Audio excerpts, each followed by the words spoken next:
Hello student, আমি অভিজিৎ মণ্ডল। আমার journalism practical tutorial ক্লাসে তোমাদের সাদর আমন্ত্রণ। আমি একটি কলেজের অধ্যাপক এবং দীর্ঘদিন যুক্ত ছিলাম একটি সংবাদপত্রের সঙ্গে। স্টুডেন্ট, আজকে আমাদের টিউটোরিয়াল ক্লাসে যে সফটওয়্যারটা শুরু করতে চলেছি সেটা হচ্ছে অ্যাডব অডিশন, অর্থাৎ অ্যাডব অডিশন 2020। এই অ্যাডব অডিশনের সাধারণত কী ধরনের কাজ এখানে করা হয়ে থাকে না, যে কোনো ধরনের সাউন্ডের আমরা যা কিছু কাজ করে থাকি, যেমন সাউন্ড এডিটিং, সাউন্ড মিক্সিং বা যাবতীয় কিছু রেকর্ডিং, সব কিছুই আমরা এই অ্যাডব অডিশন সফটওয়্যারের মাধ্যমে করব। যেমন আমরা এর আগে দেখেছি যে আমাদের যাবতীয় পিকচার যদি কোনো কারণে এডিট করতে হয় বা কোনো বিজ্ঞাপন তৈরি করতে হয়, যাবতীয় যে কোনো ধরনের পিকচার এডিট করতে গেলে অ্যাডব ফটোশপের প্রয়োজন পড়ে থাকে। অর্থাৎ অ্যাডব ফটোশপে গিয়ে পিকচারটাকে যাবতীয়ভাবে আমরা যেমন এডিট করতে পারি, ঠিক সেরকমই সাউন্ডের ক্ষেত্রে যাবতীয় কিছু জিনিস আমরা অ্যাডব অডিশনের মাধ্যমে আমরা সাউন্ডের যাবতীয় কিছু আমরা কাজ এখানে করে থাকতে পারি বা করে থাকি। তাহলে আমরা এক কথা যদি বলি, অ্যাডব অডিশন কী কাজ করে না, অ্যাডব অডিশন হচ্ছে একটা সাউন্ড এডিটিং সফটওয়্যার। এই সফটওয়্যারের মাধ্যমে আমরা ক্রিয়েটিং, মিক্সিং, এডিটিং এবং রিস্টোরিংয়ের কাজ আমরা করে থাকি। অর্থাৎ কোনো রেডিও বা অডিও স্ক্রিপ্ট লিখে অডিশনের মাধ্যমে সরাসরি রেকর্ডিং করে নেওয়া যায়, যাকে ক্রিয়েটিং বলা হয়ে থাকে। আবার কোনো স্ক্রিপ্ট থেকে সরাসরি রেকর্ড করা যাবে, সাথে কোনো অ্যাম্বিয়েন্ট সাউন্ড বা ন্যাচারাল বা প্রাকৃতিক কোনো শব্দ বা সাউন্ড সাথে মিক্সিং করা, অথবা এই দুটোর সাথে অন্য কোনো সাউন্ড মিক্সিং করা, বা এক কথায় আমরা যাকে বলি রিমিক্স করা, সবই এই সফটওয়্যারের মাধ্যমে হয়ে থাকে। আমরা যদি কোনো সময় দেখা যায় অ্যাডব প্রিমিয়ার প্রো সফটওয়্যারে কোনো ভিডিও ফাইল এডিট করব, তখন সে ভিডিও ফাইলের সাউন্ড পার্টটা আবার অডিশন থেকে এডিট করে নিয়ে গিয়ে সরাসরি প্রিমিয়ার প্রো সফটওয়্যারে চলে যাওয়া যায়। সুতরাং অ্যাডব অডিশনের মতন সফটওয়্যার হয়তো খুবই কম আছে। পাশাপাশি সাউন্ড ফোর্স অ্যাডব অডিশনের মতনই আর একটা সফটওয়্যার, কিন্তু অ্যাডব অডিশন যতটা ভালো কার্যকর, সাউন্ড ফোর্স ততটা ভালো কার্যকর নয়। অ্যাডব অডিশন সাধারণত দুটো ভাগে ভাগ করা হয়ে থাকে, একটা হচ্ছে ওয়েব ফর্ম এবং অন্যটা হচ্ছে মাল্টিট্যাগ ফর্ম। ওয়েব ফর্ম হচ্ছে কোনো সিঙ্গেল প্রোগ্রামকে কাটাছাড়া করা বা এডিট করা, যেমন কোনো স্ক্রিপ্ট লিখে রেকর্ড করা হলো, আবার কোনো রেকর্ডেড ফাইলের মধ্যে কোনো বিজ্ঞাপন বা অ্যাডভার্টাইজমেন্ট ঢুকবে, কোন কথার পর সেই অ্যাড ঢুকবে, পার্টিকুলার সেই জায়গায় গিয়ে অ্যাডভার্টাইজমেন্ট ইনসার্ট করা, বা স্ক্রিপ্টের কোনো সেন্টেন্সকে রেকর্ডিংয়ের পর আগে পিছে করা, সবই করা হয় এই ওয়েব ফর্মে রেখে। আর মাল্টিটাকে সাধারণত মিক্সিং, সাউন্ড ব্যালেন্স এবং আরও নানা ধরনের কাজ করা হয়ে থাকে। এবার আমরা দেখে নেব কিছু টেকনিক্যাল জিনিস, অর্থাৎ কিছু শব্দ আছে বা কিছু টেকনিক্যাল পয়েন্টস আছে, যে পয়েন্টগুলো আমরা যদি কিছু না আলোচনা করি বা সেই সম্বন্ধে কিছু যদি না জানি, তাহলে আমরা অ্যাডব অডিশনের কাজ করা আমাদের পক্ষে মুশকিল হয়ে দাঁড়াবে। যেমন সবার আগে আমরা যে কোনো সফটওয়্যারে যখন কোনো ফাইল নিউ ক্রিয়েট করতে যাব, তখন কিন্তু প্রত্যেকটা সফটওয়্যারেই একটা মেজারমেন্ট প্রয়োজন হয়ে পড়ে। অ্যাডব ইনডিজাইনে গেলে সেখানে কোন পেজের সাইজ কী দিতে হবে না দিতে হবে, একটা মেজারমেন্ট দিতে হবে। অ্যাডব ফটোশপে গেলে কত রেজলিউশন রাখবে, কী মেজারমেন্টে রাখবে, কত হাইট, ডেপথ কী হবে, সেগুলো দিতে হবে। অর্থাৎ ঠিক সেরকমই অ্যাডব অডিশনও যখন আমরা নিউ ফাইল ক্রিয়েট করব, অর্থাৎ ফাইল মেনু থেকে নিউ থেকে অডিও ফাইল যখন আমরা ক্রিয়েট করব, এখানেও কিছু একটা মেজারমেন্ট দিতে হবে। যেমন দিতে হবে কি না, sample rate, channels, bit depth. সবার আগে আমরা আরেকটা জিনিস আলোচনা করে নিই, সেটা হচ্ছে সাউন্ড অথবা শব্দ আমরা শুনি অথবা কীভাবে বুঝি। শব্দটা আমাদের কানে এসে পৌঁছয় যখন আমাদের বাড়ির পাশে যখন কোনো মাইক বা বক্স বাজে, তখন তার আওয়াজটা খুব জোরে আসে। আবার যখন কোনো দূর থেকে কোনো মাইকের আওয়াজ আমাদের কানে এসে পৌঁছয়, তখন আওয়াজটা শুনতে পাই, হালকাভাবে শুনতে পাই। অর্থাৎ এই ডিফারেন্সটা বা এই তুলনাটা কেন না, এই ডিফারেন্সটা এই কারণে, আওয়াজ বা শব্দ বা সাউন্ড বলতে আমরা যেটা বুঝি, অর্থাৎ সাউন্ড কোনো না কোনো জিনিসের উপর ভর করে আমাদের কানে এসে পৌঁছয়। অর্থাৎ যখন কোনো সাউন্ড ভাইব্রেট হয় তখন আশপাশের ইয়ারকে ভাইব্রেট করতে থাকে। সেই ভাইব্রেট ইয়ার যখন মানুষ বা কোনো প্রাণীর কানে এসে পৌঁছয় এবং মস্তিষ্কে আঘাত করে তখন তাকে সাউন্ড হিসেবে বুঝতে বা শুনতে পাই। অর্থাৎ সাউন্ডকে মানুষের কাছে পৌঁছতে হলে বা যে কোনো প্রাণীর কাছে পৌঁছতে গেলে কোনো না কোনো মাধ্যমের প্রয়োজন হয়ে পড়ে। সেই মাধ্যমগুলো কি কি? যেমন এয়ার, সলিড, লিকুইড, ঠিক আছে, এইগুলো হচ্ছে একটা মাধ্যম। বাট ভ্যাকুম বা শূন্যতার মাধ্যমে কোনো সাউন্ড কোনো প্রাণী বা মানুষের কাছে এসে পৌঁছতে পারে না। অর্থাৎ সাউন্ড পৌঁছতে গেলে কোনো না কোনো মাধ্যমের প্রয়োজন পড়ে, যার জন্যে আমরা দেখব যে যখন বিদ্যুৎ ঝলকানি আমরা দেখতে পাই তখন বিদ্যুৎ আলোটা দেখতে পাই সবার আগে, বাট তার আওয়াজটা অনেক পরে এসে কানে পৌঁছয়। কেন না, সেই আওয়াজটা কোনো না কোনো ইয়ারের মাধ্যম দিয়ে আসছে। সেই ইয়ারের মাধ্যম দিয়ে যখন আসে তখন সেই ইয়ারের বিভিন্ন স্তর থাকে, সে স্তর ভেদ একটা স্তরের সঙ্গে ভেদ করে আস্তে আস্তে যে সময়টা, যে ফ্র্যাকশন অফ সেকেন্ড যে সময়টা লাগে সেইটার ওপর বেস করে আমাদের আওয়াজ কানে এসে পৌঁছয়। অর্থাৎ যদি আমরা সাউন্ডকে জলের মধ্যে দিয়ে পাস করাতে পারি, অনেক সময় সাউন্ডকে আমরা জলের মধ্যে দিয়ে পাস করাই, অনেক সময় আমরা অনেক সময় না, ম্যাক্সিমাম সময় সাউন্ডটা আমাদের ইয়ারের মাধ্যম দিয়ে কানে এসে পৌঁছয়। অর্থাৎ একটা সাউন্ড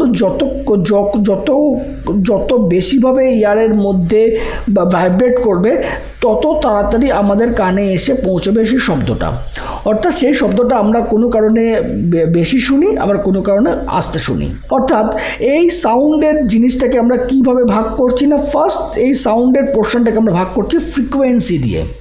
তাহলে ফ্রিকোয়েন্সি কাকে বলছি না, ফ্রিকোয়েন্সি হচ্ছে সাউন্ড যে ভাইব্রেশনের মাধ্যমে আমাদের কানে এসে পৌঁছয়, অর্থাৎ per second vibration per second, অর্থাৎ এক সেকেন্ডে কতবার ভাইব্রেট করছে ইয়ারকে। ঠিক আছে, ভাইব্রেশন পার সেকেন্ড কতবার হচ্ছে, অর্থাৎ যদি সেই ভাইব্রেশন 100 টাইমস অন ইয়ার হয়ে থাকে তাহলে আমরা তাকে বলি 100 হার্টজ। অর্থাৎ আমরা সাউন্ডকে মেজার করি হার্টজ দিয়ে। হার্টজ এত কিলোহার্টজ। আমরা যখন কোনো FM রেডিও বা AM রেডিও শুনি তখন আমরা শুনতে পাই, আপনারা শুনছেন 98.5 রেডিও FM, শুনছেন 100 কিলোহার্টজে। অর্থাৎ এই যে কিলোহার্টজ, হার্টজ, আমরা সাউন্ডকে মেজার করি হার্টজ দিয়ে। ঠিক আছে, ঠিক সেরকমই সমুদ্রে যদি কোনো মেজার করা হয় সেটা নটিক্যাল মাইল দিয়ে মেজার করা হয়। আবার যদি সৌরজগতে কোনো মেজার করা হয় তখন সেটা আলোকবর্ষ দিয়ে মেজার করা হয়। আবার যখন অন রোড মেজার করা হয় তখন মাইল, কিলোমিটার এই হিসেবে মেজার করা হয়। ঠিক আছে, অর্থাৎ সেই এক সেকেন্ডে যদি কোনো সাউন্ড কোনো ইয়ারকে 100 টাইম, 100 টাইমস বা 100 বার আঘাত করে থাকে তাহলে পার সেকেন্ড যা কিছু হচ্ছে কিন্তু পার সেকেন্ড, অর্থাৎ 100 বার কোনো সাউন্ড যদি কোনো ইয়ারকে এক সেকেন্ডে 100 বার আঘাত করে থাকে তাকে আমরা বলছি 100 হার্টজ। সুতরাং যে সাউন্ড যে মিডিয়াম বা অবজেক্টকে এক সেকেন্ডে যতবার হিট করে তাকে আমরা ফ্রিকোয়েন্সি বলি। আমি যে তোমাদের সঙ্গে এখন যে তোমাদের ক্লাসে কথা বলছি তার ফ্রিকোয়েন্সি, তার সাউন্ড, এবং তুমি যদি কোনো বক্স বা মাইক বা যে কোনো ডিজে সাউন্ড বাজাও বা কোনো বাজাও তার ফ্রিকোয়েন্সি অবশ্যই আলাদা হবে। ঠিক আছে, আমরা যখন কোনো ন্যাচারাল সাউন্ড, অর্থাৎ যেটাকে আমরা এর আগে আমরা বলেছিলাম অ্যাম্বিয়েন্ট সাউন্ড, অর্থাৎ ন্যাচারাল সাউন্ড যখন আমরা রেকর্ড করি তখন তার ফ্রিকোয়েন্সি অনেক লো থাকে ডিজিটালাইজড ফ্রিকোয়েন্সি থেকে। তার কারণ টোটালটাই ডিজিটালাইজ হচ্ছে, টোটালটাই মেকানিক্যাল অপশান। ওকে, স্যাম্পল রেট আমরা ইন্ডিয়ান বা এশিয়ান কান্ট্রিগুলোতে যা ওয়েদার বা যা ওয়েদার ক্যাটাগরি থাকে তাতে আমরা 48,000 হার্টজ ক্যাটাগরিতে আমরা অ্যাডব অডিশনের সাউন্ড রেকর্ডিং এবং এডিটিং সব কিছু করব। তাহলে আমরা স্যাম্পল রেট কাকে বলছি, কীভাবে আমরা স্যাম্পল রেট ক্যালকুলেট করছি? আমরা যখনই কোনো গান তোমরা শুনবে, যখনই কোনো গান MP3 মোডে কোনো গান তোমাদের মোবাইলে কম্পিউটার স্টোরেজ থাকবে, সেই MP3 মোডের ওখানে গিয়ে রাইট বটন যখনই তুমি ক্লিক করবে, সেখানে তোমাকে দেখাবে স্যাম্পল রেট, কত স্যাম্পল রেটে এটা রেকর্ড করা হয়েছে, সেই স্যাম্পল রেটটা ওখানে শো করবে। অর্থাৎ স্যাম্পল রেটটা তাহলে কি না, যখন কোনো সাউন্ডকে আমরা ফ্রিকোয়েন্সি হিসেবে বলছি, অর্থাৎ one vibrate or one frequency divided into two part, অর্থাৎ একটা ভাইব্রেট যেটা করছে আমাদের যে 1 সেকেন্ডে যে 100 টাইমস ভাইব্রেট করছে, অ্যাপ্রক্স ধরে নিচ্ছি, ক্যালকুলেশন করছি, একটা 1 সেকেন্ডে কোনো ইয়ার 100 টাইমস ভাইব্রেট করছে। অর্থাৎ এই যে একটা ফার্স্ট টাইম যেটা ভাইব্রেট করছে, মানে প্রত্যেকটা ফ্রিকোয়েন্সিকে 100 টাইমস মানে হচ্ছে 100 ফ্রিকোয়েন্সি, অর্থাৎ প্রত্যেকটা ফ্রিকোয়েন্সিকে আমি দুটো পার্টে ভাগ করে নিয়ে যাচ্ছি। দুটো পার্টে কি না, একটা পজিটিভ একটা নেগেটিভ। আমাদের ন্যাচারালি আমাদের ইলেকট্রিক লাইনে তো জানি একটা পজিটিভ একটা নেগেটিভ লাইন থাকেই, নাহলে কোনো ইলেকট্রিক লাইন কাজ করে না। ঠিক সেরকমই সাউন্ডের ক্ষেত্রেও আমরা এই যে 100 কিলোহার্টজ 100 হার্টজ এই যে ফ্রিকোয়েন্সি, এই ফ্রিকোয়েন্সিকে আমরা দুটো পার্টে ভাগ করছি, একটা হচ্ছে পজিটিভ অ্যান্ড একটা হচ্ছে নেগেটিভ। অর্থাৎ 1 frequency is equal to 2 sample rate. তার মানে আমাদের কি হচ্ছে, স্যাম্পল রেট 40,000 মানে হচ্ছে ফ্রিকোয়েন্সি রেট কত না 24,000। অর্থাৎ ফ্রিকোয়েন্সি আমাদের থাকবে কিন্তু 24,000, স্যাম্পল রেট যেমন থাকছে 48,000, ফ্রিকোয়েন্সি থাকবে 24,000। নেক্সট যেটা আসবো আমাদের বিট ডেপথ। বিট ডেপথটা কি আছে, 8, 16, 32 হচ্ছে বিট ডেপথ। বিট ডেপথটা কাকে বলছি না, বিট ডেপথ হচ্ছে সাউন্ডের ক্ষেত্রে বিট ডেপথ যত বেশি হবে সাউন্ড কোয়ালিটি তত বেশি ভালো হবে। বিট ডেপথ যত বেশি, অর্থাৎ ঘনত্ব, যেরকম আমরা ফটোশপে কি করি রেজোলিউশন যত বেশি হবে তত আমার প্রিন্ট কোয়ালিটি ভালো হবে। আবার যখন আমরা ওয়েবসাইটের জন্য করি তার রেজোলিউশনটা কমিয়ে দিতে হয়, কারণ ওয়েবসাইট বা ওয়েব পেজ বেশি ডেপথনেস বা বেশি ঘনত্ব পছন্দ করে না, যার ফলে ওয়েব পেজের জন্য আমরা 72 রেজোলিউশন রাখি এবং প্রিন্ট মিডিয়ার জন্য আমরা 300 রেজোলিউশন রাখি। ডাইনামিক রেঞ্জ মানে যেমন যখন কোনো অডিও সাউন্ড রেকর্ড করা হয় তখন সাউন্ড রেঞ্জ অনেক ক্ষেত্রে দেখা যায়, অর্থাৎ যে আমরা সাউন্ড রেঞ্জ যাকে আমরা কাকে বলছি না, যে দাগগুলো ওঠানামা করে, ঠিক আছে, অনেক ক্ষেত্রে দেখা যায় কোনো জায়গায় মানে যেমন ছোট, আবার কোনো জায়গায় অনেক বেশ বড় আকারে দেখা যাচ্ছে। অর্থাৎ ফ্রিকোয়েন্সিটা ঠিক নেই, ফ্রিকোয়েন্সি লেভেলটা ঠিক নেই, ফ্রিকোয়েন্সি ঠিক থাকলেও লেভেলটা ঠিক নেই। ওকে, অর্থাৎ smallest range and high range বা হাই ইন্টেন্সিটি, এই লো অ্যান্ড হাই ইন্টেন্সিটির মধ্যে যে রেঞ্জ থাকে তাকে ডাইনামিক রেঞ্জ বলা হয়। লো এবং হাইয়ের মধ্যে যেটা থাকছে তাকে ডাইনামিক রেঞ্জ বলা হয়।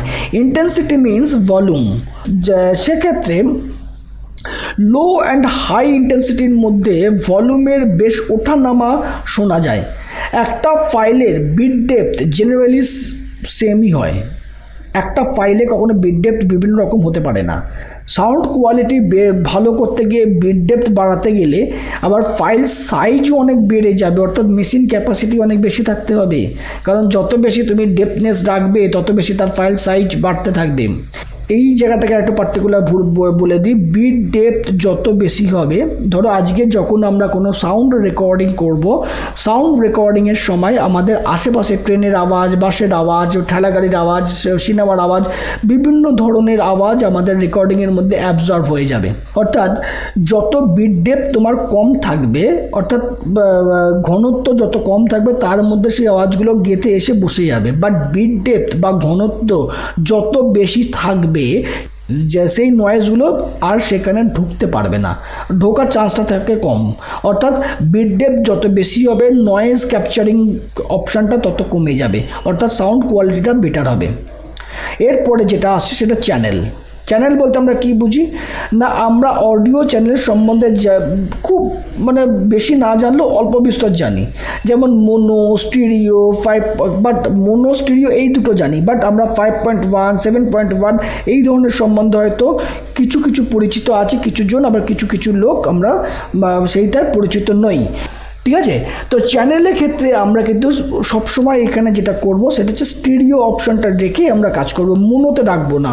কারণ মোনোতে কী হবে, মোনোতে সিঙ্গেল বা তোমাকে মানে সাউন্ড শো করবে, বা স্টিরিওফোনিক সাউন্ড তুমি ওখানে পাবে না। অর্থাৎ আমরা যখন কোনো সাউন্ড রেকর্ডিং করব সেই সাউন্ডটা যাতে সব মিডিয়ামের ক্ষেত্রে অ্যাপ্রোপ্রিয়েট হতে পারে সেই হিসেবে আমরা এখানে সাউন্ড রেকর্ডিংটা করব। যেমন গাড়ির স্টুডিওতে বাজতে পারে, বাড়ির হোম থিয়েটারে বাজতে পারে, বা রাস্তার মাইকে বাজতে পারে, যে কোনো মাধ্যমে যাতে আমাদের সেই জিনিসটা বাজতে পারে তার জন্য আমরা চ্যানেলটাকে স্টিরিও বোর্ডে রেখে আমরা সেটাকে কাজ করব। মোনো সাউন্ড বলতে তাহলে কি বুঝি না, single track sound. Stereo sound বলতে আমরা বুঝি টু ট্র্যাক সাউন্ড, অর্থাৎ সিঙ্গেল ট্র্যাক সাউন্ড এবং টু ট্র্যাক সাউন্ড বলতে আমরা অনেক সময় দেখি যে কোনো গান শুনতে শুনতে শুধু একটা তবলার আওয়াজ একটা রাউন্ডে ঘুরে যাচ্ছে, মানে একটা কানে শুনতে পাচ্ছি, শুধু একটা গিটারের আওয়াজ একটা কানে শুনতে পাচ্ছি, আবার তারপর পুরোই সমস্ত গানটা দুটো কানেই একসাথে শুনতে পাচ্ছি। That is a single track, double track. যদি আমার চ্যানেল ভালো লাগে, যদি আমার পড়ানো ভালো লাগে, তাহলে অবশ্যই লাইক করবে,